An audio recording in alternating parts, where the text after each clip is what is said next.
मोहियाच्या वेद प्रतिपाद्या जय जय स्वसंवेद्या आत्मरूपा। सर्वांना नमस्कार। बाबा मुक्तानंद आपल्या गुरूंच्या विषयी जे त्यांनी लिखाण केलेलं आहे ते आपण वाचतोय आणि त्यामध्ये सुरुवातीचे जे प्रकरण आहेत तर त्यामध्ये आपणाला त्यांनी सांगितलेलं आहे की या विश्वामध्ये अनेक विश्वाच्या संदर्भात अनेक मान्यता आहेत की हे विश्व आहे की नाही किंवा सत्य आहे की मिथ्या आहे। अशा वेगवेगळ्या विचारधारा आहेत, वेगवेगळ्या मतप्रणाली आहेत की ज्यांचा विचार केला जातो। हे कोणतंही विचार पद्धती जरी असेल तरी त्यांनी सांगितलेलं आहे की परंतु भगवंताने निर्माण केलेलं विश्व हे अत्यंत विस्मयकारक आहे, म्हणजे आश्चर्यकारक आहे आणि एका सूत्रबद्ध रीतीने ते त्याचं कार्य निर्माण केलेलं आहे आणि अत्यंत कल्पकतेने आणि अतिशय अचूकतेने निर्माण केलेलं आहे आणि त्या नियमानुसार हे विश्व चालत असतं आणि ते अत्यंत विस्मयकारक म्हणजेच आश्चर्यकारक आहे, हे नाकारता येत नाही आणि ह्याची अनुभूती आपण सर्वजण घेतो आणि त्यामुळेच ह्या विश्वाचं ज्ञान होणं आणि ह्या विश्वाची निर्मिती ज्या भगवंताने केली त्याचं ज्ञान होणं ह्यासाठी आपणाला आध्यात्मिक शिकवण अत्यंत जीवनामध्ये शिकणं आवश्यक आहे हे सांगितलं। आणि त्यानंतर मग भगवान नित्यानंदांचा जन्म ह्याविषयी विशेष माहिती नाही किंवा त्यांना कोणीही जन्माला घातलं ह्या संदर्भात काहीही माहिती नाही आहे हे आपणाला सांगितलं। आणि आता इथे त्यांच्या जन्माच्या संदर्भातीलच एक क्लिप मी साई काकांची पाठवलेली आहे की त्यामध्ये त्यांनी सांगितलेलं आहे की भगवान नित्यानंदांचा जन्म कोणत्या तिथीला झालेला आहे हे त्यांना लक्षात समजलेलं आहे आणि ते त्यांना ज्या आधारे समजलं आहे ते म्हणजे त्यांनी ज्ञानगंज असं दिलेलं आहे, म्हणजे सिद्धलोक। तर साई काका हे बाबा मुक्तानंदांचे शिष्य आहेत आणि ते त्याच तोडीचे म्हणजे एक सिद्ध महात्मे आहेत साई काका। जसं बाबा मुक्तानंदांनी त्यांची गुरुपरंपरेची सर्व शक्ती ही गुरुमाईंना अर्पण केली आणि पुढचं सर्व कार्य ते सांभाळतात, त्याच पद्धतीने साई काकासुद्धा बाबा मुक्तानंदांचे खूप उच्च कोटीचे शिष्य आहेत आणि त्यांनासुद्धा तोच अधिकार बाबा मुक्तानंदांनी दिलेला आहे। आणि साई काकांची जी एक क्लिप आहे त्यामध्ये त्यांनी सांगितलं की ते सुद्धा सिद्ध लोकामध्ये जाऊ येऊ शकतात आणि सिद्ध लोकातल्या महान विभूतींना त्यांनी विचारलेलं आहे की मला माझ्या गुरूंचं जन्मवेळ समजू शकेल का, तर त्यांनी जन्मवेळ सांगितलेले आहे आणि कोणी त्या सिद्ध लोकातल्या कोणी जन्मवेळ सांगितलेले आहे हे बाकी विश्वाला सांगण्यासाठी त्यांना मनाई केलेली आहे, परंतु त्यांनी ती जन्मवेळ सांगितली आहे भगवान नित्यानंदांची आणि त्याचा अभ्यास करण्यासाठी आवाहनसुद्धा केलं आहे। जे ज्योतिषशास्त्राचा अभ्यास करतात किंवा कुंडलीचा अभ्यास करतात त्यांनी आवाहन केलेलं आहे। तर साई काकांचे अनेक व्हिडिओ पण आहेत ऑडिओ यूट्यूबवरती। गुरु ओम साई काका असं त्यांचं चॅनलचं नाव आहे। अभ्यास करण्यासाठी अत्यंत मार्गदर्शक असं त्यांचं व्हिडिओज आहेत सर्व काही। तर इथे साई काकांनी ते सिद्ध लोकातून त्यांची जन्मवेळसुद्धा आणलेली आहे। त्यानंतर बाबा मुक्तानंदांनी गुरुवनाच्या संदर्भात की गुरुवन म्हणजे गुरूंचं वन, जिथं भगवान नित्यानंदांनी साधना केली आणि असंख्य सिद्ध पुरुषांनी ऋषीमुनींनी तिथं त्या साधना केलेलं असं हे ठिकाण आहे गुरुवन। आणि त्याचजवळ मग काननगडच्या इथे त्यांनी गुहा स्थापन केलेल्या आहेत, आश्रम स्थापन केले आहेत। तिथून खुशालनगर म्हणजे समुद्रकिनारा आहे तिथे खुशालनगरच्या इथे सुद्धा त्यांनी काही विहीर एक बांधलेली आहे आणि तिथे सुद्धा काही स्थान त्यांनी निर्माण केले. तर असं तो परिसर हा साधूंचं विद्यापीठ ह्यासाठी बाबा भगवान नित्यानंदांना तो प्रिय आहे आणि तिथे त्यांच्या साधनेचा कालावधी खूप गेलेला आहे हे त्यांनी व्यक्त केलेलं आहे. आता आपण पुढचं वाचनास सुरू करूया. आजचा टॉपिक आहे, आजच्या प्रकरणाचं नाव भाग पहिलाच चालू आहे. त्यातला आजचा टॉपिक आहे की प्रारंभीच्या काळातील भ्रमण आणि लीला. प्रारंभीच्या काळातील भ्रमण आणि लीला.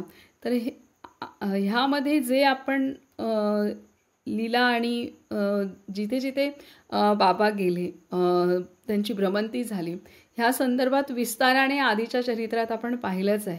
आता इथे संक्षेपाने 1-1.5 पान त्यांनी व्यक्त केलेला आहे की भ्रमंती आणि लीला. बाबा मुक्तानंद म्हणतात की दक्षिण भारतातील केरळ आणि मंगळूरमध्ये भगवान नित्यानंद यांनी बऱ्याच लीला आणि चमत्कार केले. त्यांनी पायीच प्रवास करीत धर्मस्थळ, कापू, मलकी, उडुपी, पडुबिद्री, कान्हनगड, कासरगोड, बंटवाल, गोकर्ण तसेच इतर अनेक ठिकाणी मुक्तपणे भ्रमण केले. प्रवासादरम्यान त्यांनी अनेक लोकांना रोगमुक्त केले व अनेकांचे दुःख, यातना आणि दारिद्र्य दूर केले.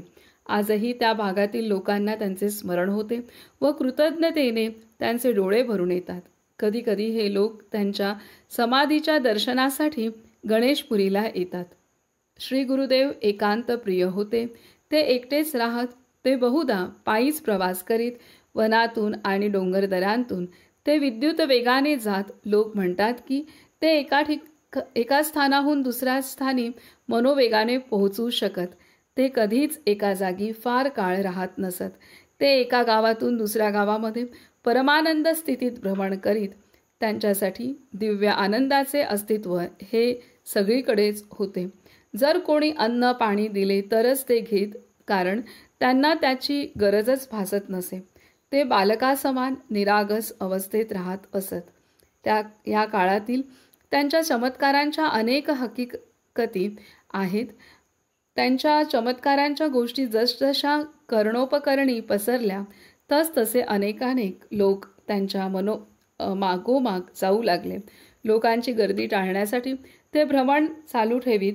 कधीकधी ते झाडावरही जाऊन बसत व आजारी लोकांसाठी औषध म्हणून झाडाची पाने अगदी सहजच खाली फेकीत.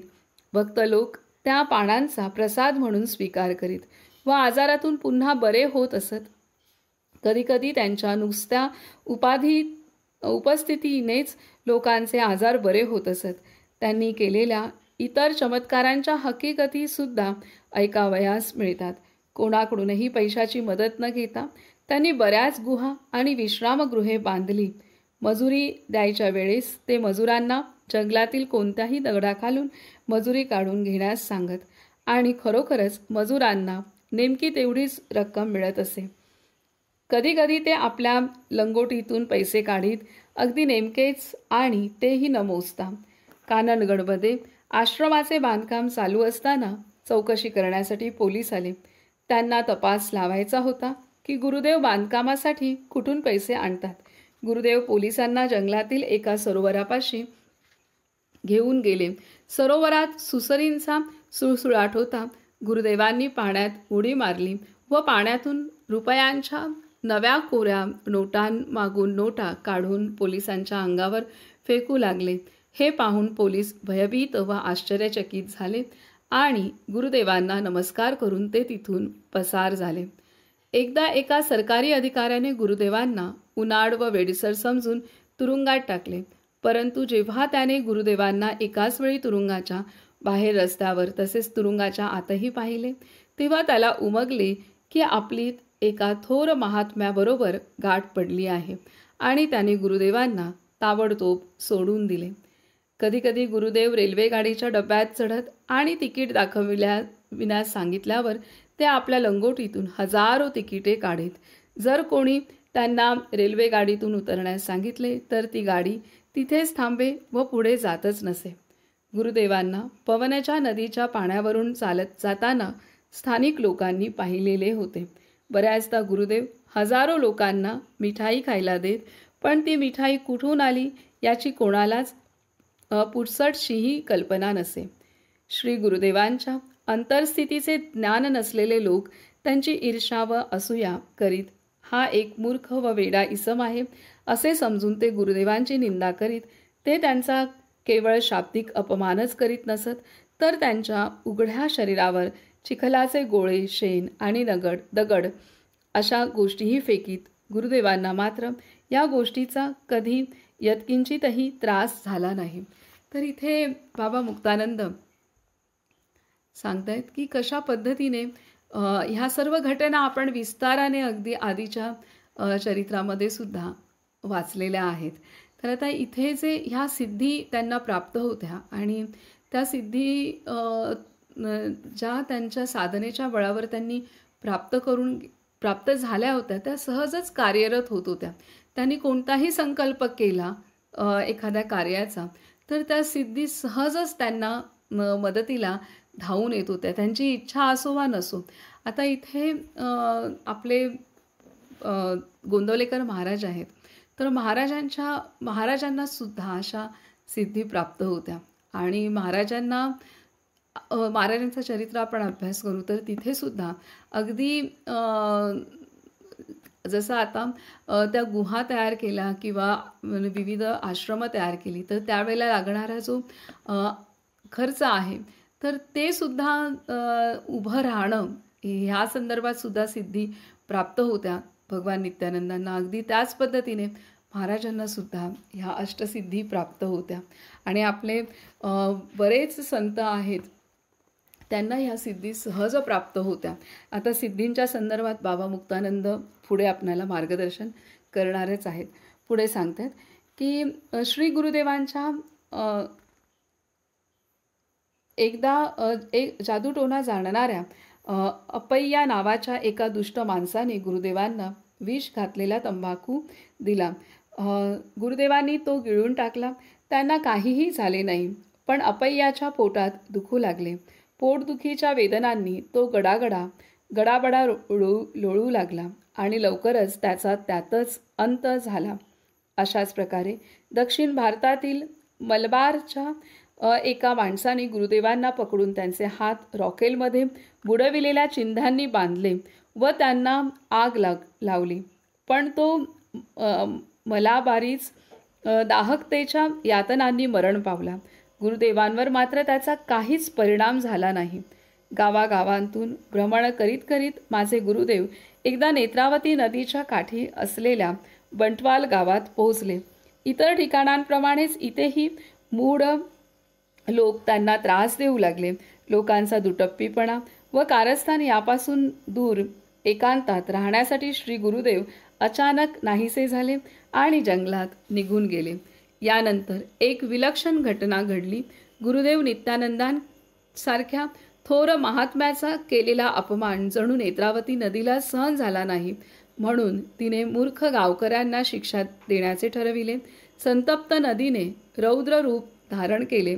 नेत्रावतीला अकस्मात मोठा पूर आला व तिचे पाणी गावात घुसले. अनेक घरेदारे, माणसे आणि जनावरे यांना धोका निर्माण झाला आणि काही तर पुराच्या पाण्यात वाहून गेले. भयभीत झालेले गावकरी आपला जीव वाचविण्यासाठी सैरावैरा धावू लागले. संकट इतके बिकट येताच त्यांना देवाची आणि धर्माची आठवण झाली. त्यांना श्री गुरुदेवांचीही आठवण झाली. त्यांपैकी जे सुज्ञ होते त्यांना गुरुदेवांचे नाहीसे होणे व पूर येणे यांच्यातील संबंध लक्षात आला. त्यांनी गुरुदेवांचा शोध घेतला, पण त्यांना ते सापडले नाहीत. भयग्रस्त होऊन त्यांनी गुरुदेवांना प्रार्थना केली. त्या दुःखी कष्टी लोकांवरील करुणेपोटी गुरुदेव पूर आलेल्या नदीच्या दुसऱ्या तीरावर प्रगट झाले. त्यांचे दर्शन होता क्षणीच नदी शांत झाली व हळूहळू तिचे पाणी ओसरले. श्री गुरुदेवांविषयी अशा बऱ्याच गोष्टी ऐकायला मिळतात. ह्या सर्व आपण विस्ताराने आधीच्या पुस्तकामध्ये सुद्धा अभ्यास केलेला आहेत. हे जे पंचतत्व आहेत ह्या पंचतत्वांना सुद्धा संत अत्यंत प्रिय असतात. संत त्यांच्यावरती प्रेम करतात आणि संतांवरती सुद्धा ही 5 महाभूतं आणि सर्व डोंगर, दऱ्या, नद्या समुद्र, आकाश, धरती हे सर्व काही संतांवरती प्रेम करत असतात. आणि त्याचंच ही उदाहरणं आहेत. कारण संत त्यांनासुद्धा निर्जीव मानत नाहीत. त्यामध्ये सुद्धा संतांना भगवत शक्तीच दिसते आणि तिथेसुद्धा आत्मस्वरूप त्यांना दिसत असतं. तर त्यामुळे संतांसाठी कुठलीच गोष्ट जगातली ही निर्जीव नाही आहे. आणि त्यामुळे हे सृष्टीसुद्धा संतांवरती प्रेम करते आणि ह्याचे हे उदाहरणं आहेत. आता पुढे बाबा मुक्तानंद पुढचा विषय सांगतायत की गुरुदेवांच्या दिव्य सिद्धी. गुरुदेवांच्या दिव्य सिद्धी. तर आता इथं सिद्धीच्या संदर्भात बाबा मुक्तानंद सांगणार आहेत. गुरुदेवांच्या दिव्य सिद्धी. इथे आपण लक्षात ठेवले पाहिजे की गुरुदेव कधीच कोणतेही चमत्कार स्वतःहून करीत नसत. ते परमेश्वरात ब्रह्मांडीय चैतन्यात पूर्णतः लीन झाले होते. ते स्वतःमध्ये आणि इतर सर्व गोष्टींमध्ये त्याच एकमात्र दिव्य सत्याचे दर्शन करीत. त्यांच्या ठाई कुत्रा, मांजर, पुजारी आणि राजा यांमध्ये तत्वतः कोणताही भेद नव्हता. ज्याप्रमाणे दागिन्यांचा आकार कोणताही असला आणि घडण कशीही असली तरी सोनाराच्या दृष्टीने ते सर्व दागिने सोन्याचेच बनलेले असून दुसरे काही नसते, त्याचप्रमाणे गुरुदेवांच्या दृष्टीने सर्व काही एकाच सारतत्वाने बनलेले होते. श्री गुरुदेवांपाशी व्यक्तिगत भेदाभेदाची जाणीव नव्हती. ते परमचैतन्याशी एकरूप झाले होते. त्यामुळे वृद्धी सिद्धी त्यांच्या पुढे हात जोडून उभ्या असत आणि त्याचाच परिणाम म्हणून गुरुदेवांच्या अवतीभोवती छोटे मोठे चमत्कार आपोआपच घडून येत असत. या दिव्य सिद्धी त्या सिद्धीप्रमाणे नव्हत्या ज्या काही लोक तप करून प्राप्त करतात. हे लोक हात गोल फिरवितात आणि कुंकू किंवा एखादे फळ किंवा सोन्याचा हार प्रकट करून दाखवितात. कोणत्या प्रकारचे तप केलेले आहे यावर अशा प्रकारच्या सिद्धी अवलंबून असतात आणि त्या अल्पकाळच टिकतात. माझ्या गुरुदेवांची गोष्ट पूर्णपणे न्यारीच होती. जसे आपण आत्मोन्नतीसाठी व मोक्षप्राप्तीसाठी एखाद्या महापुरुषाच्या सेवेला तत्परतेने हजर राहतो, त्याच प्रकारे अष्टमहासिद्धी गुरुदेवांच्या सेवेला हजर असत. गुरुदेवांनी काहीही केले नाही तरीही या सिद्धी आपले कार्य करीत असत. श्री गुरुदेवांमध्ये सर्वव्यापी शक्ती, दिव्य शक्ती पूर्णतया विकसित झालेली होती आणि त्यांच्याद्वारे सर्व प्रकारचे चमत्कार घडत. कृत्रिम साधनांनी मिळविलेल्या वरवरच्या सिद्धी निरर्थक असतात, परंतु महापुरुषांकडे स्वखुशीने चालून येणाऱ्या सिद्धी या कल्याणकारक असतात. गुरुदेवांच्या बाबतीत ही गोष्ट निश्चितपणे सत्य होती. त्यांच्याकरिता सर्व काही शक्य होते.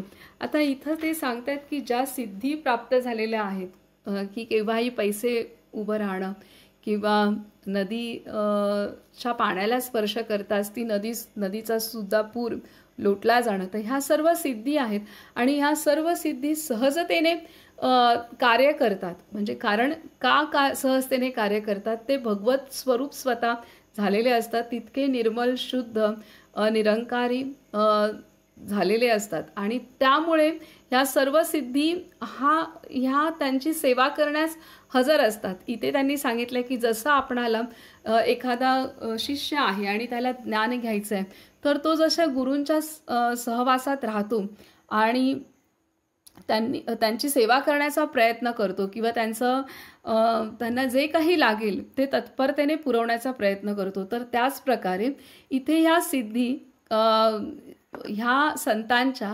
सेवेसाठी सदैव हजर असतात आणि त्या संतांनी त्या सिद्धींचं आवाहन करावं नाही करावं ह्याची वाट बघत नाहीत. आणि कारण गरजच नसते, कारण संत हे विश्वासाठी कार्य करत असतात आणि सिद्धी संतांसाठी कार्य करत असतात. तर इथे असं दिलंय. आता पुढे ते सिद्धींच्या संदर्भात बाबा मुक्तानंद सांगतात की ऋषीमुनींनी 3 प्रकारच्या सिद्धींबद्दल सांगितले आहे. काही अशुद्ध सिद्धी असतात की ज्या अशुचितेने केलेली व्रते आणि मंत्रोच्चारण यांद्वारे प्राप्त केल्या जातात.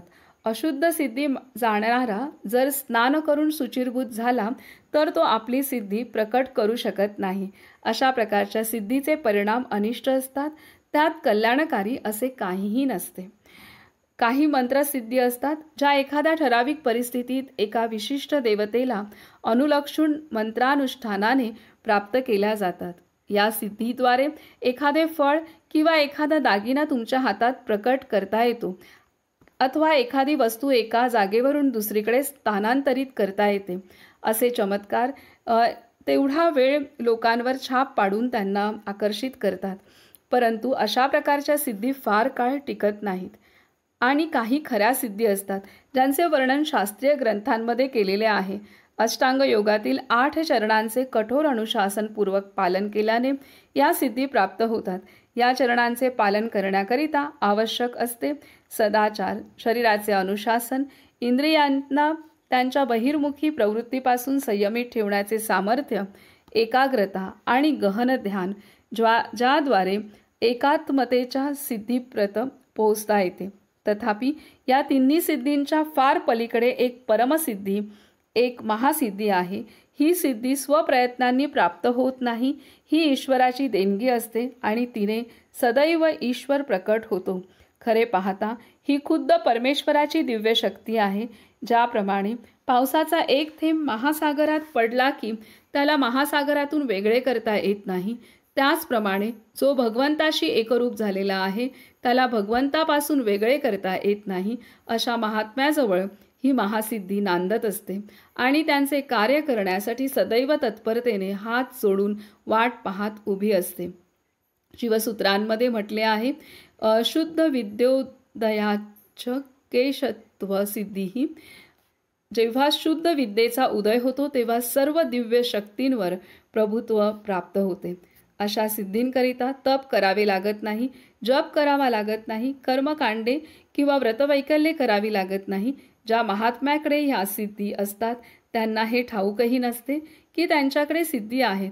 या सिद्धी स्वखुशीने स्वतःच प्रकट होऊन महात्म्याच्या भक्तांसाठी आपली सेवा रुजू करतात. याच कारणास्तव माझ्या गुरुदेवांच्या अवतीभोवती एवढे चमत्कार आणि रहस्यमयी घटना घडत असत. तर इथे त्यांनी पूर्णतः सिद्धींच्या संदर्भात व्यक्त केलेलं आहे की कशा ह्या सिद्धी कार्य करत असतात संतांच्या अवतीभोवती. कारण संत हे विश्वाचं कार्य करत असतात, म्हणून ह्या सिद्धी संतांची सेवा करत असतात आणि सिद्धी विश्वाचंच कार्य करत असतात, हे इथे स्पष्ट केलेलं आहे. बाबा मुक्तानंदांनी आपणाला भगवान नित्यानंदांच्या सिद्धींच्या संदर्भात पण सांगितलं की सिद्धींचे वेगवेगळे प्रकार पण सांगितलेले आहेत. की काही सिद्धी ह्या अनिष्ट पण असतात आणि त्याच्यासाठी अशुचीनेच म्हणजे अशुद्ध मन किंवा तन ह्यानेच त्या सिद्ध होऊ शकतात. तर ते सांगितलं. त्यानंतर काही सिद्धी ह्या तात्पुरत्या काही फळाची इच्छेसाठी केलेल्या असतात आणि संतांना ज्या सिद्धी प्राप्त होतात तर त्या महासिद्धी आहेत, त्या परमसिद्धी आहेत. कारण आपले संत पूर्णतः भगवत स्वरूप झालेले असतात आणि समुद्राचा थेंब जसा सागरापासून वेगळा करता येत नाही तसेच आपले संत भगवत रूप झालेले असतात. म्हणून त्या सिद्धी सहज त्यांच्या अवतीभोवती त्यांची सेवा करण्यासाठी उपस्थित असतात. हे इथे खूप सुंदर रीतीने आपणाला सांगितलेलं आहे. तर अशा रीतीने पहिलं प्रकरण संपलेलं आहे आणि पहिल्या प्रकरणामध्ये वेगवेगळे असे भाग बाबा मुक्तानंदांनी केलेत. आता दुसरं प्रकरण आहे की प्रकरण 2 योगभूमी गणेशपुरी. योगभूमी गणेशपुरी